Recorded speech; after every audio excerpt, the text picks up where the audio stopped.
Bismillahirrahmanirrahim. Assalamualaikum warahmatullahi wabarakatuh.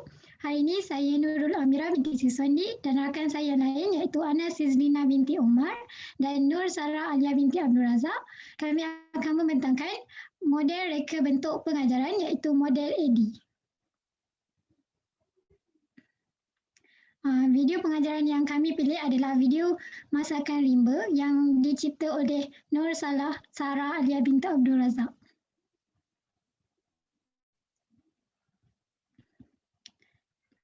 Okey, pengenalan. Okey, di mana model reka bentuk pengajaran yang kami pilih adalah model AD, iaitu tujuan model ini direka bentuk adalah untuk menghasilkan rancangan pengajaran dan bahan pembelajaran agar penyampaian sesuatu pengajaran itu menjadi lebih efektif dan efisien.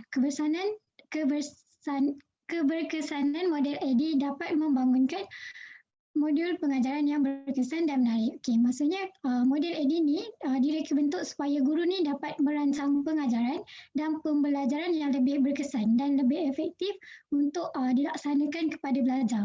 Di mana model AD ni dia banyak guru yang gunakan model AD ni untuk mencipta media pembelajaran.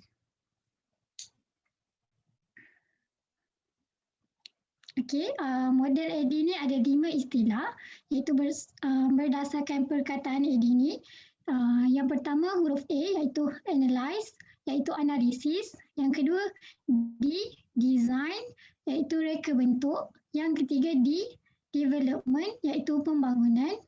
Yang keempat I, implementation iaitu pelaksanaan dan akhir sekali evaluation iaitu penilaian. Jadi kita akan lihat satu demi satu langkah-langkahnya. Okey. Yang pertama adalah analisis.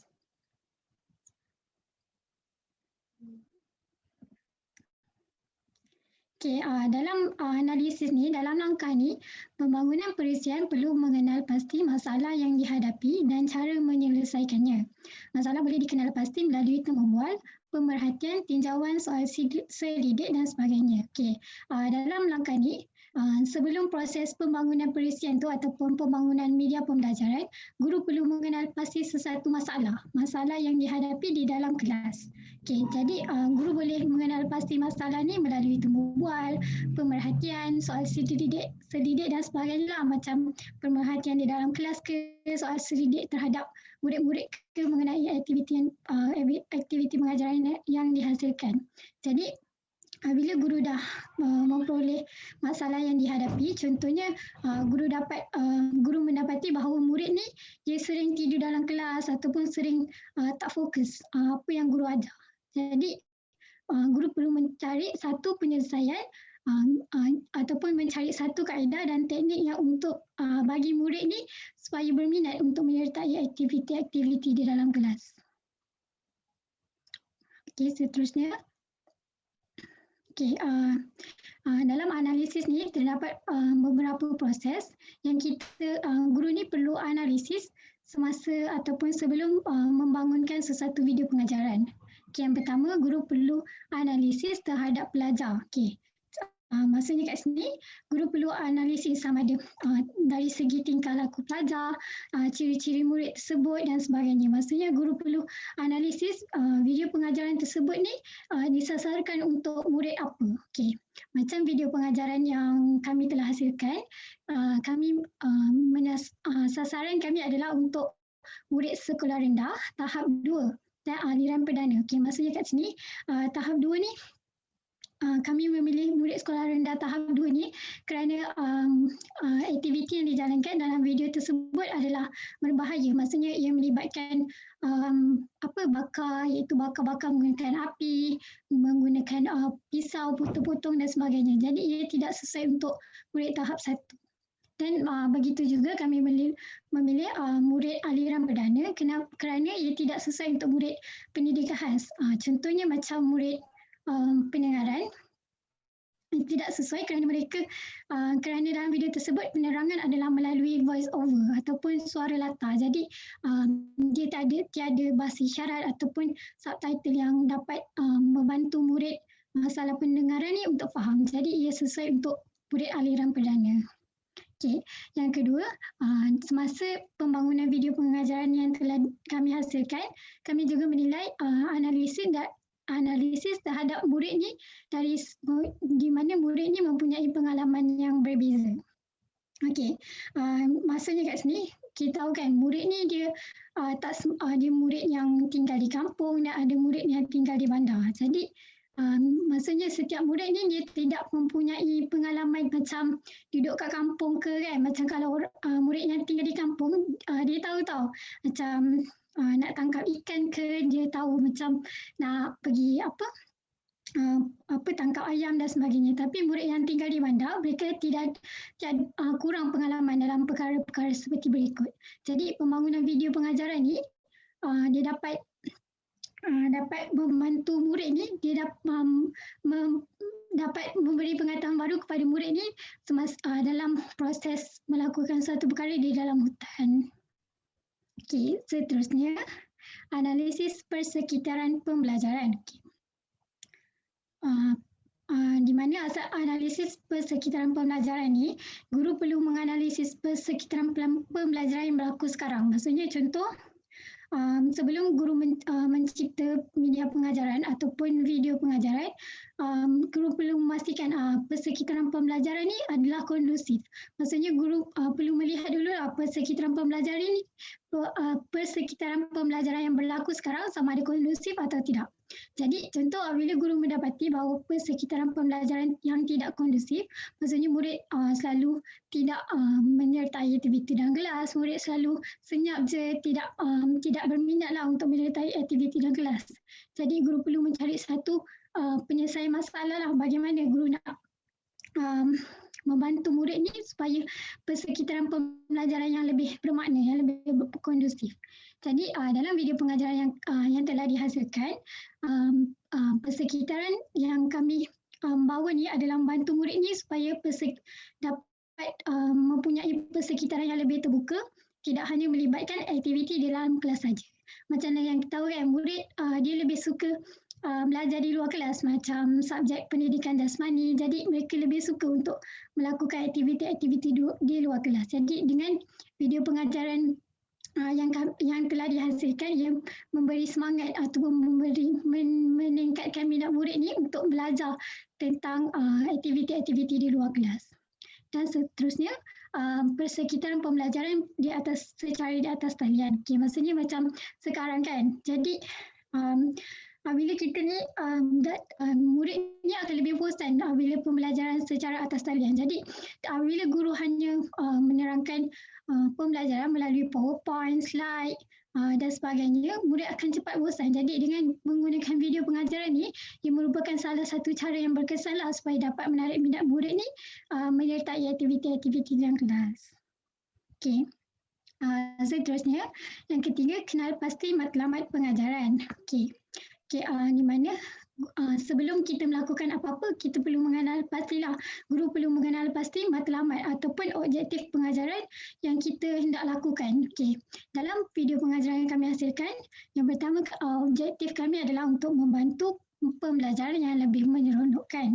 Okay, maksudnya mereka akan lebih seronok lah. Maksudnya mereka tidak bosan bila guru ni hanya, macam saya cakap tadi, hanya membentangkan membentangkan penerangan tu menggunakan slide, PowerPoint dan sebagainya. Jadi dengan video ni akan menambahkan keseronokan murid lah dalam menyertai pembelajaran dan pengajaran. Okey, seterusnya meningkatkan pengetahuan pelajar, kemahiran dan efektif pelajar. Okey. Dengan video pengajaran yang dihasilkan, murid dapat meningkatkan pengetahuan baru dan pengalaman baru, dan sekaligus dapat meningkatkan kemahiran baru dalam mempelajari aktiviti-aktiviti semasa dalam hutan. Maksudnya mempelajari langkah-langkah bagaimana mereka nak hidup semasa di dalam hutan. Dan akhir sekali dapat memotivasikan pelajar untuk belajar serta dapat meningkatkan kualiti pembelajaran pelajar. Okay. Biasanya dengan video ni murid akan lebih, kita tahu kan murid akan lebih seronok untuk lihat video tersebut. Jadi mereka akan mudah ingat isi kandungan yang diajar tu dengan lebih lama lah, murid akan lebih faham tentang topik yang mereka belajar. Okay, seterusnya. Okey, fasa seterusnya dalam proses analisis ni adalah yang pertama, kita uh, perlu kaji siapa pengguna dan apakah sifatnya. Okey, macam yang saya cakap tadi, kami memilih murid sekolah rendah tahap 2 sebagai pengguna untuk video pengajaran yang kami hasilkan tu, iaitu murid tahun 4, 5 dan 6 dan murid aliran perdana. Okey, dan sifat mereka adalah biasalah macam sebelum ni saya cakap dia murid kan biasa cepat bosan, mereka tidak fokus dalam kelas dan sebagainya. So kita tujukan video ni untuk mereka. Dan yang kedua, menentukan sikap baru yang akan dipamerkan. Okey. Dalam video pengajaran ni di mana video pengajaran ni akan membentuk satu nilai baru ataupun sikap baru kepada murid. Jadi dalam video pengajaran ni kami menekankan supaya murid ni akan lebih berani untuk meneroka dunia luar. Sebab video pengajaran tersebut berdasarkan murid ni belajar di luar kelas. Di dalam hutan lah. So mereka akan, bila mereka dah ada pengalaman tersebut, mereka dah tahu, dah ada pengetahuan tersebut, jadi mereka akan lebih berani untuk meneroka dunia luar, iaitu di dalam hutan.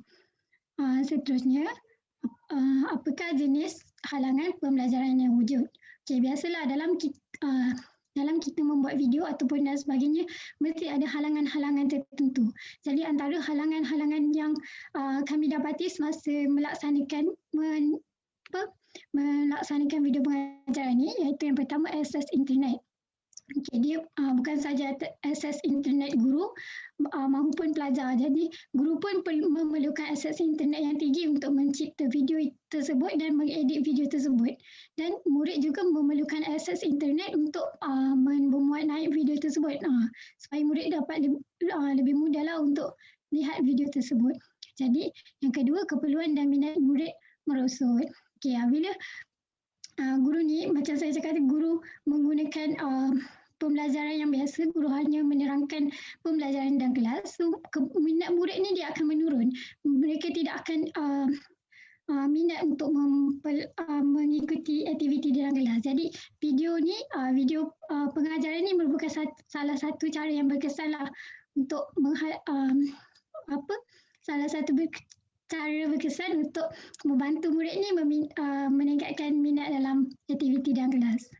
Okey, seterusnya, apakah pilihan bentuk penyampaian pelajaran? Okey, pilihan yang kami pilih untuk penyampaian pelajaran ni iaitu media pengajaran video.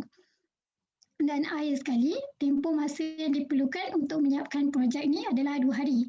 Iaitu hari pertama, hari pertama guru merekod video atau merakamkan video, dan hari kedua guru perlu mengedit video-video supaya video tersebut akan lebih menarik. Jadi walaupun dia menggunakan masa yang lama, tapi masa yang lama tu akan memberi kesan yang lebih baiklah berbanding kita siapkan slide tu dalam masa sekejap tapi dia tidak memberi kesan kepada murid. Okey, seterusnya.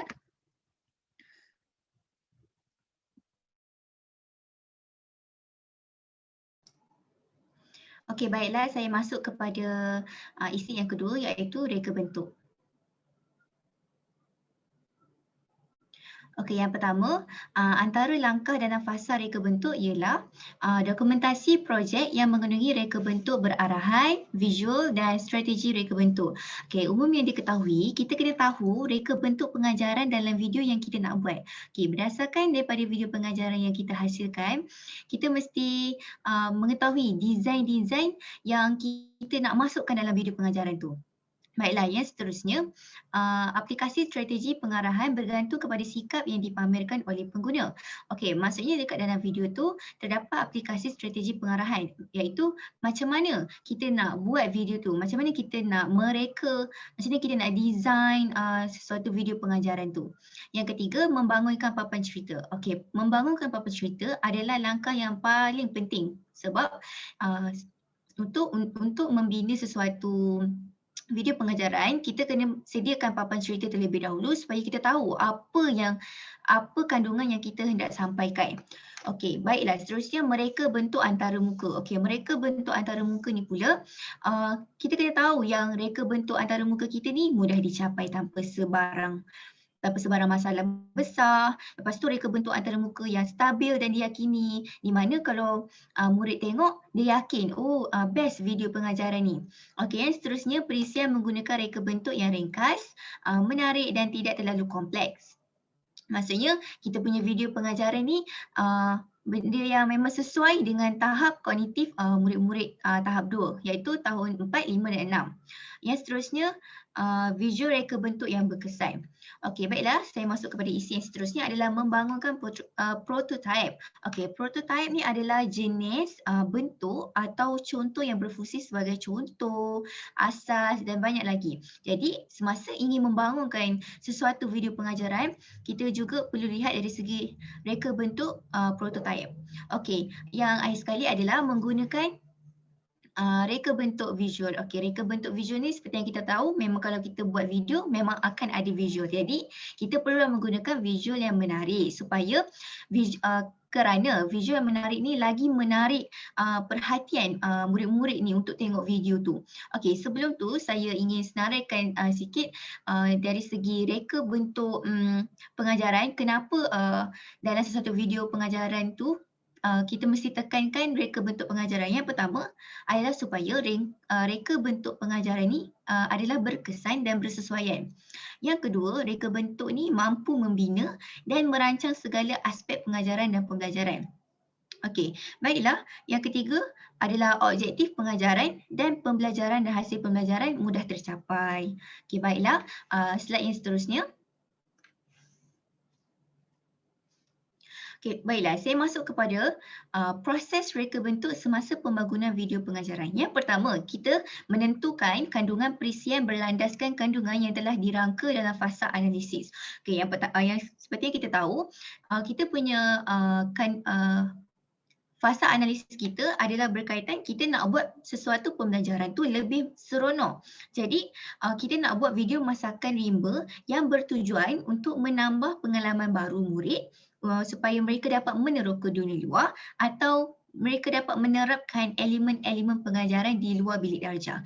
Jadi kandungan perisian video pengajaran yang dihasilkan adalah berkaitan masakan rimba iaitu ikhtiar hidup. Macam mana kita nak duduk dalam hutan, macam mana kita nak cari makan dan semua tu. Jadi itu adalah kandungan perisian yang kita nak masukkan dalam video pengajaran. Kenapa? Sebab kita nak supaya pembelajaran tu lebih seronok. Jadi murid-murid ni boleh tahu, oh masakan rimba ini di dalam hutan. Macam mana kita nak cari bahan-bahan? Macam ni. Jadi video pengajaran ni adalah berkaitan masakan rimba iaitu ikhtiar hidup. Okey, baiklah. Isi yang kedua adalah menentukan aktiviti pengajaran dan pembelajaran bersesuaian dengan objektif pembinaan perisian. Okey, apa kita reka bentuk semasa kita membangunkan video ni, kita kena tahu aktiviti pengajaran dan pembelajaran. Kita nak buat apa ni? Kenapa? Okey, contohnya macam kita buat video masakan rimba. Tetapi kenapa kita nak buat video masakan rimba ni? Okey, kita buat video masakan rimba adalah supaya kita nak mengajar aktiviti memasak, menu masakan rimba dan kita nak ajar macam mana nak cari bahan dalam hutan. Contohnya nak cari kayu api untuk dijadikan api dan sebagainya. Okey, dan aktiviti pengajaran dan pembelajaran mestilah bersesuaian dengan objektif pembinaan perisian. Kenapa? Okey, macam yang saya cakap tadi, supaya pembelajaran ni kita nak murid ni lebih merasakan pembelajaran lebih seronok. Okey, daripada mereka asyik lihat PowerPoint saja, agak sedikit bosan. Jadi cikgu menekankan reka bentuk ataupun design ni dalam pembangunan video. Jadi dekat sini murid-murid lebih seronok, lebih gembira untuk tengok sesuatu video pengajaran. Baiklah, saya masuk kepada isi yang ketiga. Menentukan kaedah penyampaian maklumat mudah difahami dan bersesuaian dengan pengguna. Maafkan saya. Okey, baik, yang ni semasa kita nak membuat sesuatu video pengajaran, kita mestilah rancang dulu kita nak buat dalam bahasa apa. Okey, berdasarkan video yang dihasilkan, penerangan adalah dalam bahasa Melayu. Dan kaedah penyampaian tu melalui video demonstrasi, dokumentasi dan lakonan. Okey, video demonstrasi, dokumentasi dan lakonan ni sangat-sangat sesuai untuk diajar kepada murid-murid sekolah rendah kerana mereka lebih mudah faham macam mana sesuatu aktiviti tu dijalankan apabila kita menunjukkan demo. Kita menunjukkan demo cara-cara, okey, contohnya cara-cara nak masak ayam bakar. Jadi di situ kita buat demonstrasi ataupun kita buat dokumentasi ataupun lakonan. Jadi dengan adanya 3 benda ni, murid ni lebih dapat meningkatkan pemahaman murid. Okey, saya masuk kepada sebelum tu, untuk yang kaedah penyampaian maklumat ni juga adalah penting dari segi penerangan dan macam mana guru memberi penerangan dan macam mana guru memberi dan menyampaikan maklumat. Okey, baiklah, saya masuk kepada isi keempat. Menentukan reka bentuk paparan bersesuaian dengan model pembelajaran dan strategi pembelajaran yang telah dirancang. Okey, semasa kita nak menghasilkan sesuatu video pengajaran, kita mesti lihat sama ada reka bentuk paparan kita ni bersesuaian dengan model pembelajaran.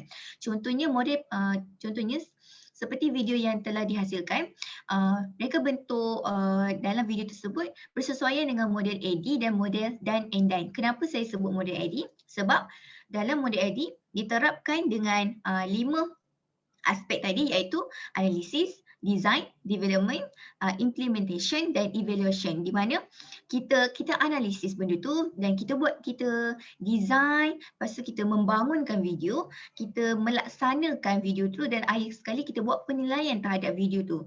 Jadi di situ kita boleh tahu reka bentuk paparan ni bersesuaian dengan model AD. Seterusnya saya memilih model Dan and Dan kerana model Dan berdasarkan daripada video yang dihasilkan, kita dapat lihat terdapat gaya pembelajaran model Dan and Dan dari segi persekitaran, iaitu unsur bunyi. Kita boleh lihat di situ terdapat kesan bunyi seperti voice over, suara latar, muzik, background muzik. Jadi kesan bunyi yang jelas tu dapat meningkatkan lagi pemahaman murid. Contohnya apabila cikgu menggunakan voice over dalam setiap penerangan, murid dapat tahu, cikgu ni sedang menerangkan langkah-langkah memasak menu seperti ayam bakar ataupun ikan bakar. Okey. Seterusnya, strategi pembelajaran yang telah dirancang. Okey, kami memilih strategi berpusatkan guru. Kenapa? Sebab video pengajaran ni dilakukan oleh guru, merupakan bahan bantu mengajar yang dibina oleh guru untuk disampaikan kepada murid. Jadi apa yang kita boleh lihat adalah setiap penerangan adalah daripada guru. Yang kedua, guru memainkan peranan aktif dalam PDP tersebut. Yang ketiga, guru sebagai penyampai utama maklumat. Dan yang terakhir, kita boleh lihat penghasilan video pengajaran ni merupakan komunikasi satu hala sahaja, di mana cikgu yang membuat rekod semua tu, jadi itu adalah komunikasi satu hala. Tetapi video pengajaran ini juga boleh dijadikan sebagai komunikasi dua hala sekiranya cikgu menunjukkan video pengajaran ni dalam kelas, contohnya secara online dalam Google Meet. Jadi kat situ bila cikgu tunjukkan video pengajaran ni, cikgu boleh berkomunikasi sekali dengan murid-murid dalam Google Meet. Okey, baiklah Sarah, slide yang seterusnya. Okey, ini saya tunjukkan yang macam tadi, aktiviti memasak dan mencari bahan dalam hutan rimba. Sarah, boleh patah balik slide yang sebelumnya? Okey, yang seperti nombor 2, menentukan aktiviti pengajaran dan pembelajaran yang bersesuaian dengan objektif pembinaan perisian. Jadi, kita tunjukkan gambar tadi, Sarah. Inilah aktiviti memasak dan mencari bahan dalam hutan. Jadi video pengajaran ni adalah kita nak tunjukkan macam mana nak memasak sesuatu menu dan macam mana kita nak mencari bahan dalam hutan. Baiklah, slide yang seterusnya. Okey, baiklah. Berdasarkan video yang dihasilkan, kita lihat juga dari mana pembangunan sesuatu video tu ataupun development. Seterusnya, Sarah. Okey, saya masuk kepada definisi pembangunan. Okey, pembangunan perisian melibatkan proses membangunkan atau menghasilkan perisian dengan menggunakan aplikasi multimedia dan alat pengerangan. Okey, dekat sini apabila kita dah menganalisis dan kita rancangkan reka bentuk, kita kena membangunkan perisian kita. Maksudnya kita buat video. Jadi di sini macam mana pembangunan perisian tu dapat dibangunkan, dapat dihasilkan menggunakan apa? Menggunakan aplikasi multimedia. Aplikasi multimedia ni apa? Okey, aplikasi multimedia, maafkan saya, aplikasi multimedia ni terdiri daripada video, teks, grafik, animasi, muzik dan sound effect.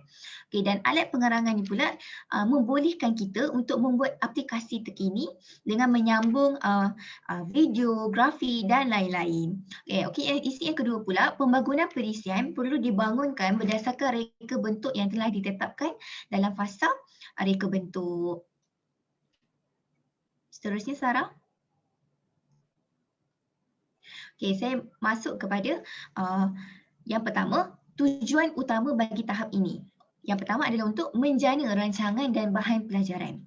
Yang kedua, tahap ini membabitkan proses penjanaan dan penghasilan bahan pembelajaran. Maksudnya di sini, kita nak lihat macam mana video yang kita hasilkan ni dapat dibangunkan. Bersesuaian ke, betul ke kita buat video ni. Jadi kita nak tengok dari segi situ. Jadi berdasarkan daripada video pengajaran yang dihasilkan, kita dapat lihat yang proses penjanaan dan penghasilan bahan belajar adalah bersesuaian dengan murid-murid tahap 2 iaitu tahun 4, 5 dan 6. Okey, baiklah. Yang ketiga, proses menghasilkan courseware. Courseware ni merupakan program perisian yang direka khas untuk tujuan pendidikan. Jadi, kita nak proses menghasilkan courseware yang telah direka bentuk. Okey, contoh. Okey, kita boleh lihat contoh. Contohnya, papan cerita dibina terlebih dahulu. Disusuli dengan pembentukan grafik. Seterusnya ialah penentuan penggunaan bahasa dan akhir sekali membuat ujian courseware serta menyebarkan bahan tersebut. Yang pertama, macam saya cakap tadi awal-awal, yang kita mesti membuat papan cerita terlebih dahulu sebab kita nak tahu, kita nak sampaikan apa kepada murid ni. Yang kedua, kita bentukkan grafik. Kita buat reka bentuk grafik. Dan ketiga, kita tentukan penggunaan bahasa. Kita nak guna apa? Bahasa Melayu, bahasa Inggeris. Okey, kita menggunakan bahasa Melayu sebab kita nak murid ni lagi faham. Okey, yang seterusnya kita buat ujian courseware, iaitu yang tadi kita buat program perisian yang disewa khas untuk tujuan pendidikan dan akhir sekali kita sebarkan bahan kita tu untuk dibuat penilaian.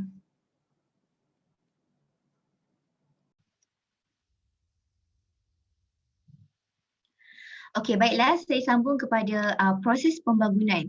Okey, baiklah, isi yang pertama, rangka cerita dibentuk. Okey, seperti yang kita tahu, sebelum memulakan untuk buat sesuatu video pengajaran, kita mesti merangka dulu cerita. Apa cerita yang kita nak buat? Contohnya macam berdasarkan video yang dihasilkan, kami memilih rangka cerita berkaitan masakan rimba. Okey, yang kedua, kandungan ditulis. Setelah kita merangka cerita, kita perlu menulis isi kandungan. Kenapa? Sebab kita nak tahu apa yang kita nak sampaikan, apa yang kita nak sampaikan kepada murid. Contoh isi kandungan, mestilah ada objektif pengajaran yang mudah untuk dicapai oleh pelbagai jenis kecerdasan murid. Yang kedua, kita punya isi kandungan tu ada fakta dan konsep yang menepati dan mudah difahami oleh murid. Dan kita punya isi itu juga perlulah mempunyai sukatan mata pelajaran yang selaras dengan kurikulum. Okey, baiklah. Isi yang seterusnya adalah grafik pula di reka bentuk. Okey, setelah kita rangka cerita, kita tulis kandungan, kita kena reka kita punya grafik. Macam mana kita nak sediakan kita punya video ni? Kita nak lihat dari segi apa? Kita nak untuk membuatkan video pengajaran kita ni lebih menarik. Baiklah, isi yang keempat, unsur teknologi diintegrasikan. Maksud unsur teknologi diintegrasikan, semasa kita membangunkan video pengajaran ni, kita menggunakan ICT. Okey, seperti yang kita tahu, ICT ni dia dapat menjadikan sesuatu pendidikan jarak jauh. Kenapa saya kata begitu? Kerana dengan adanya video pengajaran seperti bila kita masukkan video pengajaran ni di dalam YouTube, jadi di situ kita boleh memberi video tu kepada murid, jadi walaupun pembelajaran berjalan secara atas talian, mereka tetap boleh melihat video itu dengan buka YouTube sahaja. Jadi kat situ dah memudahkan. Jadi poin yang seterusnya adalah halaman maklumat dan pelajaran dibentuk. Dan poin yang terakhir adalah semua media yang akan digunakan dalam pengajaran dan sebarang dokumentasi sokongan dibentuk. Okey, apabila kita dah ada halaman maklumat dan pelajaran dibentuk, kita gunakan semua tu dan kita buat dokumentasi. Kita buat media pengajaran. Baiklah Sarah, slide yang seterusnya. Okey, baiklah. Proses semasa pembangunan video. Okay, yang pertama, rangka cerita dibentuk. Macam tadi saya cakap, yang pertama kita kena menghasilkan skrip dan papan cerita yang bertajuk Masakan Rimba. Okey, berdasarkan video yang dihasilkan, kita nak cerita pasal masakan rimba. Apa menu masakan rimba yang boleh dimasak. Okey, yang kedua, kandungan dibuat. Okey, apa isi kandungan kita? Isi kandungan kita adalah kita nak menerangkan kepada murid langkah-langkah memasak menu masakan rimba, iaitu ikan dan ayam bakar. Jadi di sini bukan kita tunjukkan langkah-langkah memasak sahaja, kita juga tunjukkan macam mana kita nak mencari bahan. Seperti kayu, seperti daun pisang ke, kayu buluh, macam mana kita nak menggunakan pokok-pokok semula jadi di dalam hutan ni untuk dijadikan alatan memasak. Okey, yang ketiga pula, grafik direka bentuk. Bila kita dah rangka cerita kita dah buat kandungan, kita kena reka grafik kita pula. Apa ni grafik? Okey, berdasarkan video yang dihasilkan, penggunaan komponen reka bentuk seperti warna membangkitkan emosi gembira dan seronok. Okey, jika kita lihat pada video pengajaran yang dihasilkan, kita dapat lihat dalam video tu ada pelbagai jenis warna. Kita boleh nampak warna hijau, iaitu warna yang lebih realistik untuk kita gambarkan suasana di dalam hutan rimba, warna hijau. Jadi dekat situ, bila murid-murid ni tengok video grafik kita dalam video pengajaran ni, dia boleh membangkitkan emosi gembira dan seronok, di mana bila murid ni tengok, dia rasa macam bestnya sebab kita menerapkan elemen yang sebenarnya, kita menerapkan maklumat yang realistik, yang betul. Isi yang keduanya, ilustrasi dan karya seni digunakan untuk menceritakan kisah, idea sokongan, membangkitkan emosi dan merebut perhatian khalayak. Bukan itu saja, dalam video pengajaran yang dihasilkan terdapat ilustrasi dan karya seni yang digunakan. Kenapa kita menggunakan tersebut dalam video? Adalah supaya kita nak menceritakan kisah. Contohnya macam ni, kita nak menceritakan macam mana kita nak masak makanan rimba. Dan kita juga nak membangkitkan emosi dan kita nak merebut perhatian khalayak tu, kita nak merebut perhatian murid-murid ni supaya dia ni bila tengok, jadi dia tengok lebih seronok. Dan kat situ pembelajaran PDP di dalam kelas ataupun PDP secara atas talian lebih seronok. Okey, baiklah, poin yang keempat adalah halaman maklumat dan pelajaran dibentuk. Okey, bila kita dah rangka cerita, kita dah buat kandungan, kita dah mereka bentuk grafik, dan akhirnya kita akan dapat halaman maklumat dan pelajaran kita tu dapat dibentuk. Contohnya, kita boleh tengok daripada video pengajaran yang dihasilkan. Video tu kita boleh tengok terdapat dua bahagian yang dibahagikan mengikut menu. Contohnya, masa paparan yang pertama, kita menceritakan macam mana kita nak menangkap ikan, macam mana kita nak buat ikan bakar. Dan paparan yang seterusnya, menu yang seterusnya, kita tunjukkan macam mana kita nak masak ayam bakar. Okey, baiklah, dan akhir sekali adalah media pengajaran dan dokumentasi dihasilkan. Okey, apabila keempat-empat proses tadi kita dah ada, dan di sinilah media pengajaran dan dokumentasi dihasilkan, di mana kita dah ada rangka cerita, kita dah ada kandungan, kita dah ada grafik dan kita dah ada halaman maklumat dan pelajaran tu, kita gabungkan dan jadilah media pengajaran dan dokumentasi Maafkan saya. Okey, jadi bila dah digabungkan, di sinilah video tu dirakam dan diedit. Okey, menggunakan apa? Okey, berdasarkan daripada video berdasarkan daripada dokumentasi video yang dihasilkan, kita boleh tengok kat situ ada penggunaan teknik rakaman, jenis shot, sudut kamera, komposisi, sound effect dan audio. Jadi di sini semua dimasukkan ke dalam video dan terhasillah sesuatu video pengajaran iaitu yang bertajuk Masakan Rimba. Jadi di sini kita nampak proses ke-5 ni akhirnya kita dapat membangunkan sebuah video pengajaran untuk diajar kepada murid. Baiklah. Saya serahkan kepada maafkan saya. Okey, baiklah. Isi kandungan dalam video. Okey, macam ni tadi. Tadi kan kita dah buat papan cerita, kita rangka cerita. Yang kedua kita kita buat kandungan, kita buat isi kandungan. Jadi di sini kita boleh nampak dalam video pengajaran yang dihasilkan, isi kandungan dalam video tu dah apa? Tengok, memancing ikan. Dengan adanya ikan, kita boleh buat ikan bakar. Seterusnya kita tangkap ayam. Dengan kita tangkap ayam tu, kita boleh buat ayam bakar. Semua ni adalah suasana yang kita boleh jumpa di dalam hutan. Jadi lagilah kita menerapkan elemen semula jadi tu, jadi lagi kita dapat maklumat realistik untuk ditunjukkan kepada murid yang kita ni sedang buat masakan rimba di dalam hutan. Baiklah, saya serahkan kepada Sarah.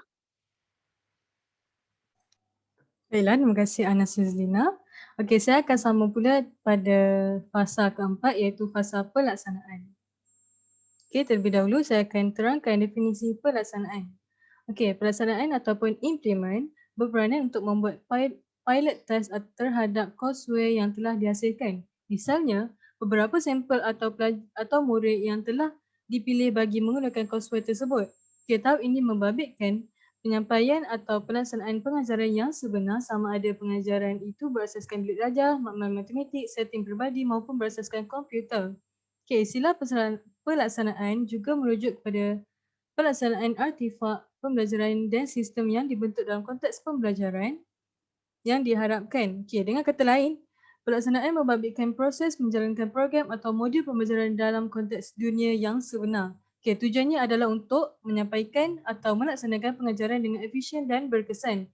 Tahap ini perlu menyokong pemahaman murid tentang bahan yang disediakan, seterusnya menyokong murid untuk menguasai kemahiran tertentu, membantu murid membina pengetahuan berdaya maju, menyediakan prosedur bagi melatih fasilitator atau murid untuk modul pembelajaran dan juga mencuba pelajaran yang disediakan. Okey, seterusnya. Apakah berkaitan antara proses pelaksanaan dengan video yang telah dihasilkan, video pengajaran yang telah dihasilkan? Okey, berkaitannya adalah semasa pembangunan video. Kat sini kita boleh tengok yang pertamanya berkaitannya adalah untuk membangunkan perisian di mana menghasilkan borang penilaian video pengajaran. Okey, dekat sini guru yang telah menyediakan video pengajaran Masakan Rimba telah pun menghasilkan sekali borang penilaian video pengajaran dengan menggunakan instrumen penilaian media iaitu Google Form. Okey, yang kedua ialah menilai perisian mengikut aspek-aspek yang ditetapkan. Okey, dalam instrumen penilaian media iaitu Google Form yang telah digunakan, terdapat 4 aspek utama yang perlu responden menilai iaitu aspek isi kandungan, aspek teknikal, aspek dokumentasi dan juga aspek penglibatan. Okey, dalam aspek kandungan, pertamanya guru para responden ataupun guru yang menilai perlulah menilai sama ada video pengajaran tersebut mempunyai fakta dan konsep yang menepati dan mudah difahami oleh murid dan juga adakah guru tersebut menyediakan objektif pengajaran yang mudah untuk dicapai oleh pelbagai jenis kecerdasan murid.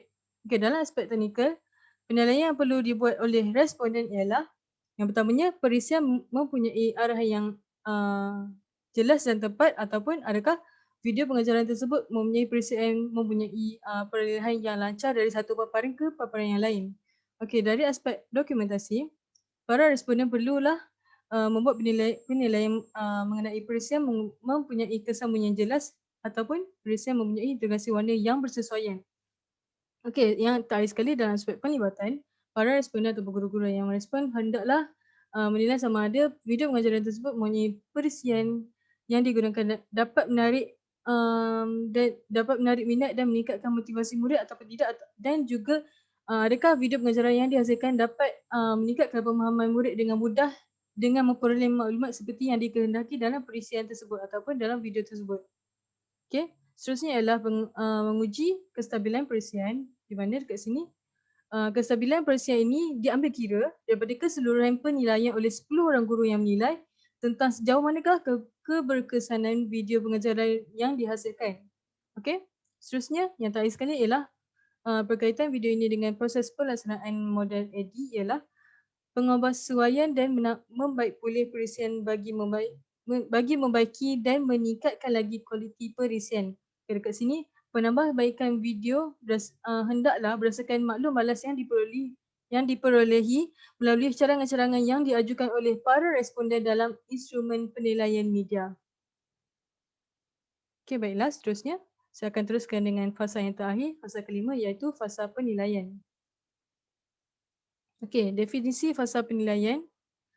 Penilaian ataupun evaluate pula mempunyai dua jenis penilaian utama, iaitu penilaian formatif dan juga penilaian sumatif. Penilaian formatif bertujuan untuk meningkatkan serta memperbaiki tahap keberkesanan bahan interaksional yang telah direka. Sebagai contoh, meningkatkan mutu courseware selepas ujian pilot. Okey, manakala penilaian sumatif bermaksud penilaian keseluruhan bahan instruksional yang telah dihasilkan. Misalnya, satu kajian dibuat untuk menilai beberapa peratuskah objektif yang tercapai setelah proses penggunaan courseware tersebut selesai digunakan. Maafkan saya. Okey, pada tahap penilaian ini, ianya membabitkan pengukuran keberkesanan dan keefisienan pengajaran. Hal ini maksud istilah penilaian merujuk ke kedua-dua penilaian formatif dan sumatif tentang produk pembelajaran dan sistem yang dibentuk dan dilaksanakan. Dengan kata lain, penilaian melibatkan proses menentukan kecukupan pelajaran atau modul yang disediakan. Okey, sepatutnya penilaian berlaku secara berterusan dalam seluruh proses reka bentuk pengajaran seperti penilaian dalam setiap tahap, penilaian antara tahap dan juga penilaian selepas pelaksanaan. Okey, penilaian formatif merupakan penilaian berterusan semasa membentuk satu tahap antara tahap yang lain. Okey, tujuan penilaian adalah untuk memperbaiki pengajaran sebelum versi mutakhir dilaksanakan. Mutakhir tu maksudnya versi terkini, versi yang paling latest. Okey, tujuan penilaian ini adalah untuk mentafsir keberkesanan keseluruhan pengajaran ataupun keseluruhan video pengajaran yang telah dihasilkan. Lazimnya, data ini telah pun membuat penilaian daripada segi penilaian sumatif, digunakan untuk membuat keputusan tentang pengajaran sama ada untuk meneruskan pengajaran ataupun tidak. Okey, seterusnya.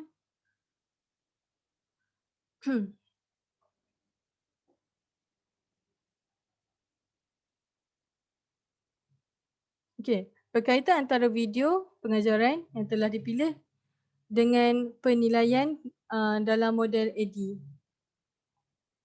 Okey, dalam dalam penilaian formatif,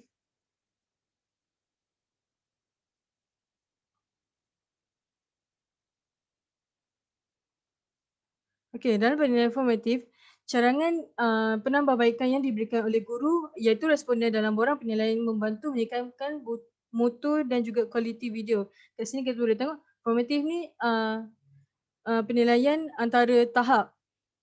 So dalam Google Form yang telah guru sediakan, terdapat satu ruangan komen untuk para responden bebas untuk memberi carangan penambahbaikan. Oleh itu, dekat carangan penambahbaikan tu, guru yang membuat video pengajaran hendaklah meningkatkan mutu dan juga kualiti video berdasarkan carangan yang telah diberikan. Okey, seterusnya ialah penilaian sumatif. Berkaitannya adalah untuk mendapatkan maklumat. Okey, berkaitannya adalah guru boleh mendapatkan maklum balas daripada 10 orang guru yang menilai video pengajaran daripada instrumen penilaian media iaitu Google Form yang telah disediakan dan dari sudut aspek isi kandungan yang telah dinyatakan tadi, aspek teknikal, aspek dokumentasi dan juga aspek penglibatan. Okay, seterusnya saya akan terangkan kelebihan model AD. Okey, terdapat 4 kelebihan model AD pada 4 peringkat yang berlainan. Okey, yang pertamanya pada peringkat analisis, kebaikan yang guru boleh dapat ialah guru dapat mengenal pasti objektif pengajaran, matlamat pengajaran termasuk persekitaran pembelajaran. Okey, yang kelebihan kedua ialah pada peringkat reka bentuk, guru memberi tumpuan kepada isi kandungan dan juga latihan yang patut guru ajarkan pada dalam video pengajaran tu. Maksudnya dalam video pengajaran ni guru boleh memfokuskan sepenuhnya apa yang hendak diajarkan kepada murid. Macam contoh dalam video pengajaran ni temanya masakan rimba. So guru boleh fokus sepenuhnya masakan rimba tu untuk membuat reka bentuk. Okey, pada peringkat pelaksanaan, guru menyediakan media bagi menarik minat murid dan mengukuhkan kefahaman murid. Okey, kelebihan pada peringkat